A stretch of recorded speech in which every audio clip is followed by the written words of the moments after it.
We're back once again. We're Tailgaters. I'm Bruce with Daryl, with Marcus, and what a weekend. Oh, look at that. Marcus is all decked out. He's proud to be a Cowboy again.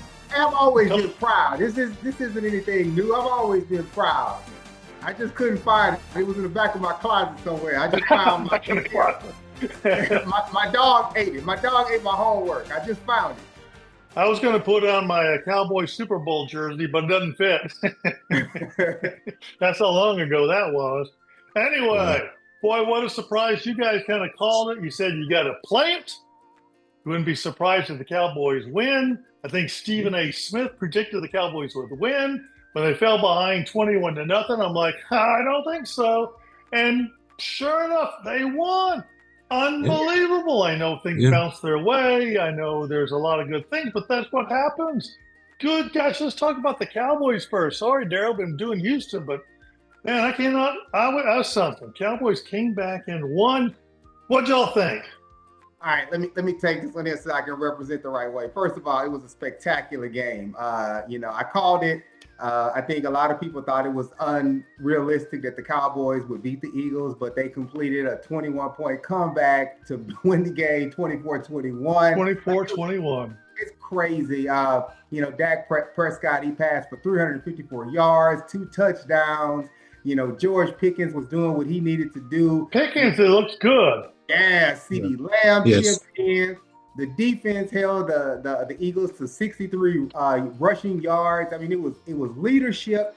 And here's the thing: Dak Prescott became the franchise's all-time passing yards leader, surpassing Tony Romo. So a record was also broken there as well. So this is what we need. Now I'm going to press pause for a second. I'm going to have cautious optimism because, again, if you go back to last week's recording, we talked about that word consistency. So again, this is what we need. They demonstrated that they have the tools, the weapons that they need to win against high caliber teams. Now, are you going to take this momentum into Thursday against the Chiefs and show them that wasn't just a fluke, or that the Eagles didn't show up ready to play, or they underestimated the Cowboys?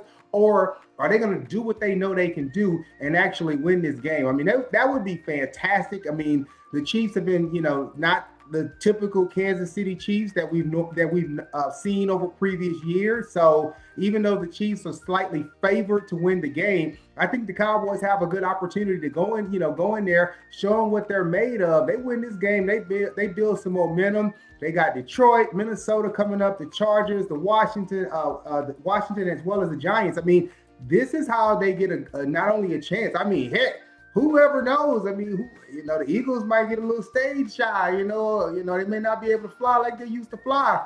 I mean, not to say that the Cowboys are going to take the division, but again, it's just like you said. We talked about any given Sunday, so I'm excited about it. It was a great game, and just man, that play for Dak to run into the end zone and flip into the end zone the way he did. Oh, but yeah, that was great. Yeah. That was some serious swag, or what they young kids call. That was some serious riz right there, man. I was down with all of that.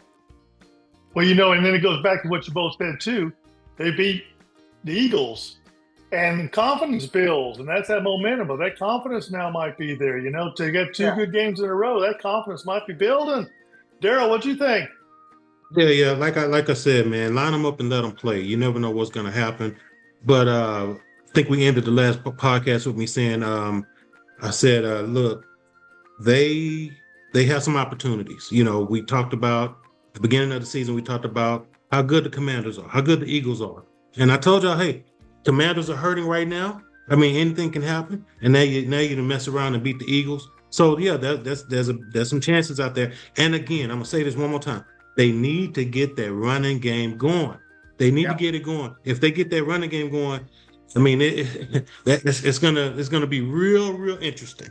So, and I'm just saying that because I love that running back. I mean, I think he has skill, a great, I won't say great running back, but he has potential to be great. He's got potential. Yeah. So let's see that happen.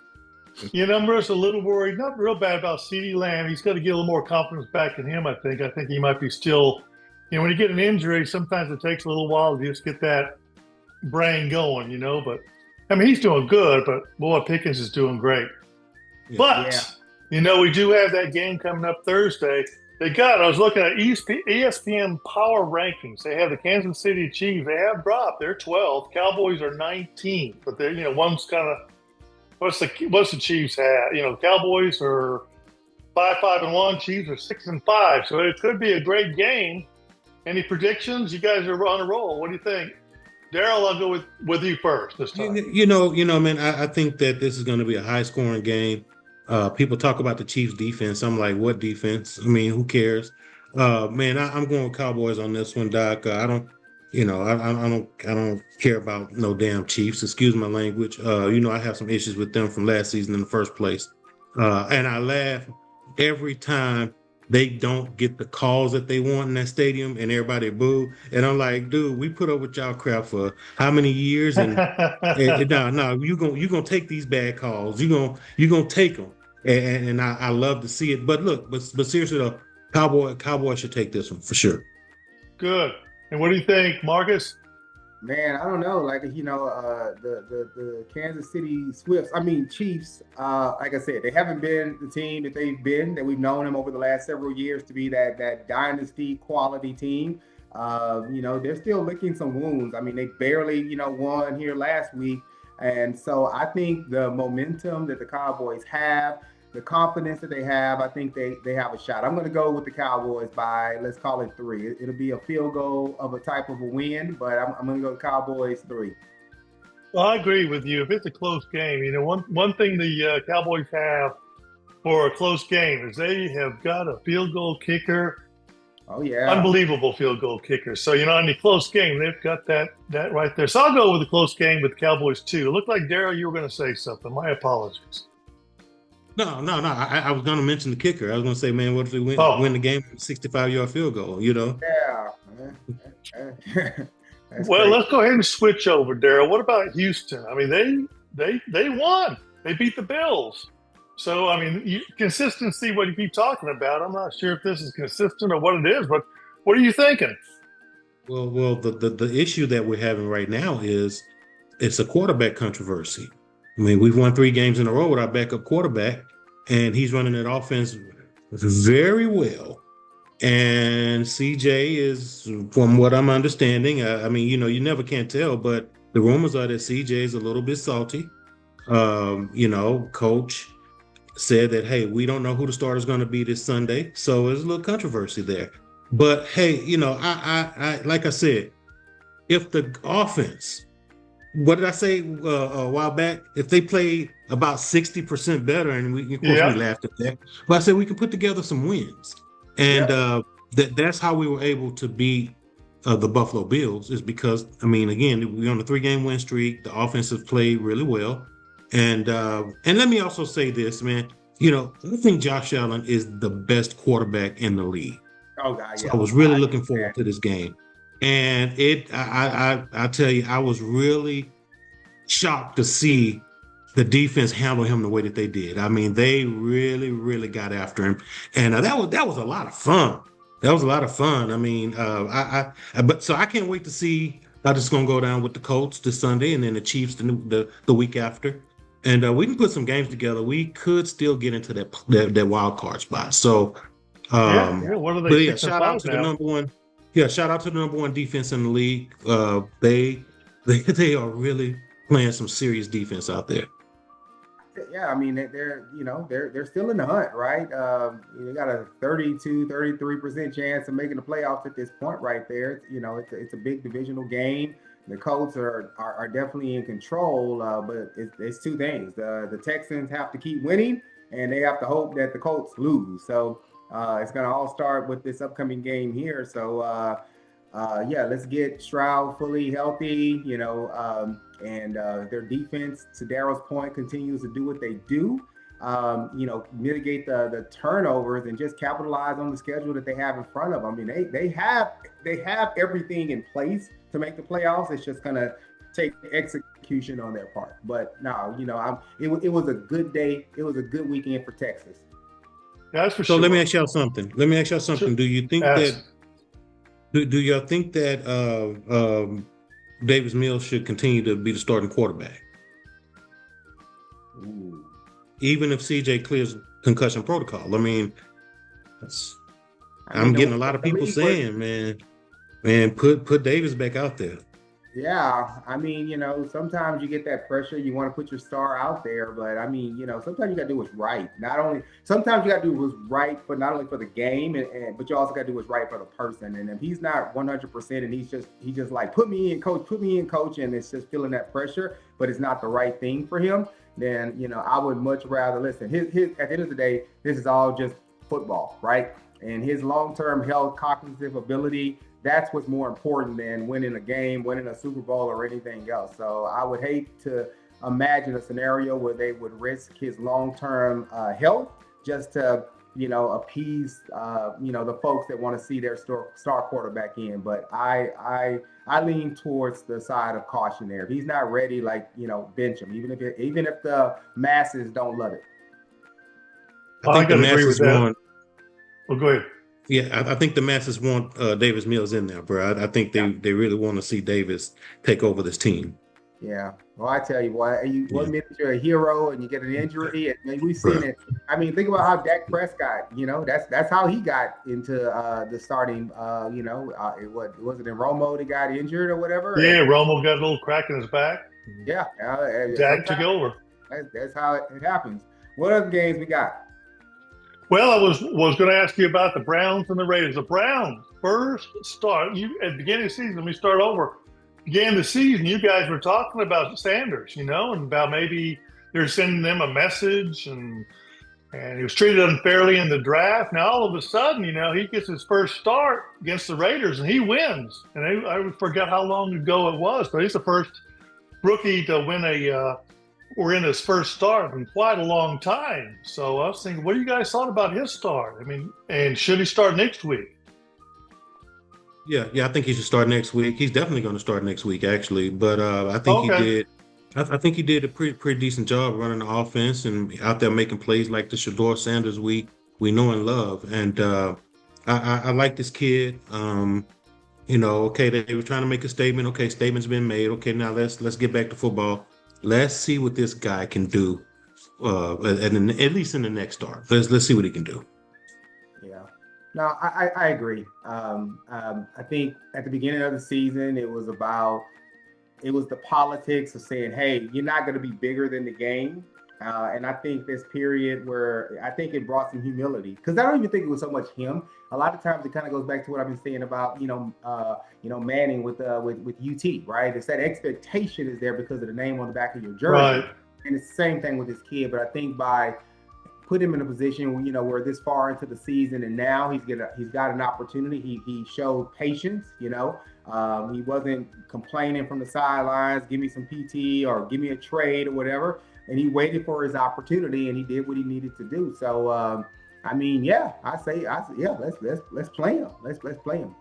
Yeah. I agree. That might actually, might have been a good thing in the long term that he didn't start right off the bat. We talk about Manning, all that pressure on him. Sanders coming in, the same thing. All that pressure with having that name and going to be great.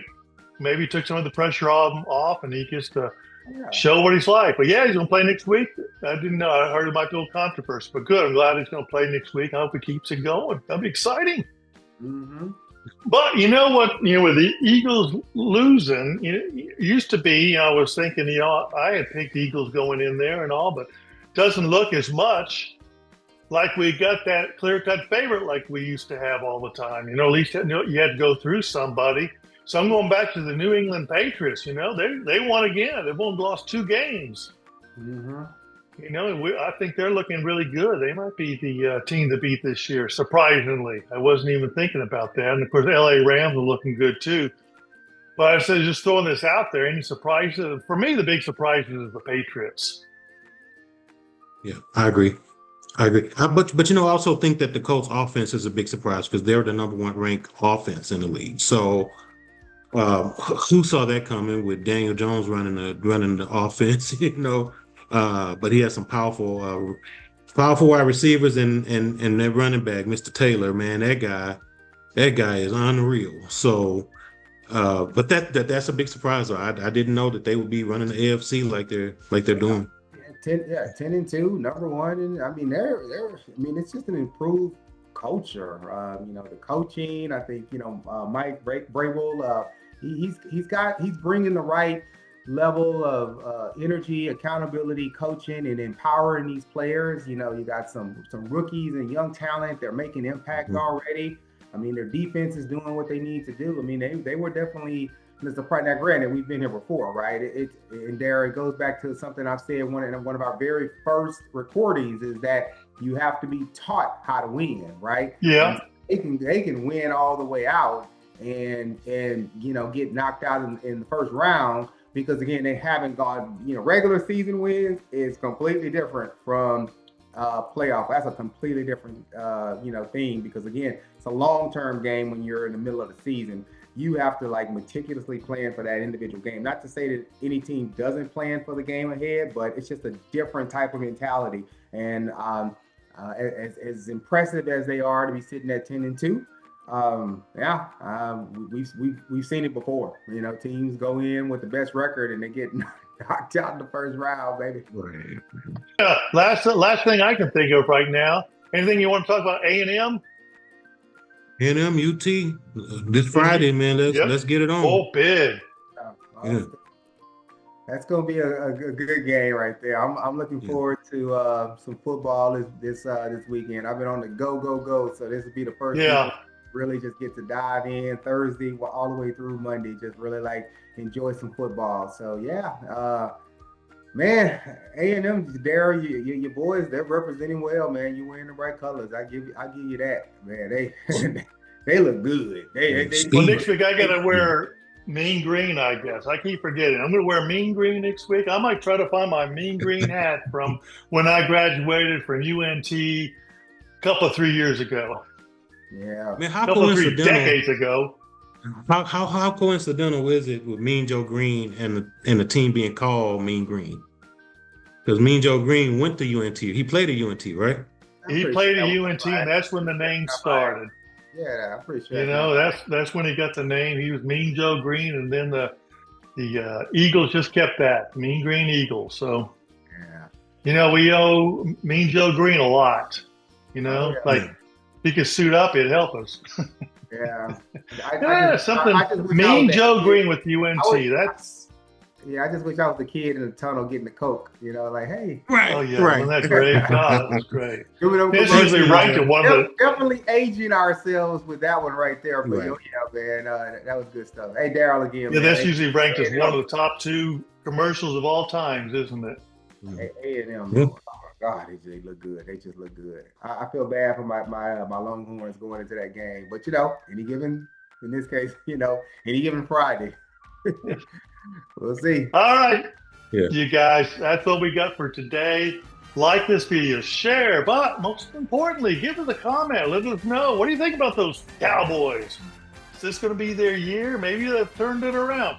Who knows? Jerry, stay up there in the booth and leave them alone. Maybe we can do something this year. Anyway, see y'all later. Have a good Thanksgiving and just have fun watching the game this weekend. See you later. Gig 'em, baby. Gig 'em.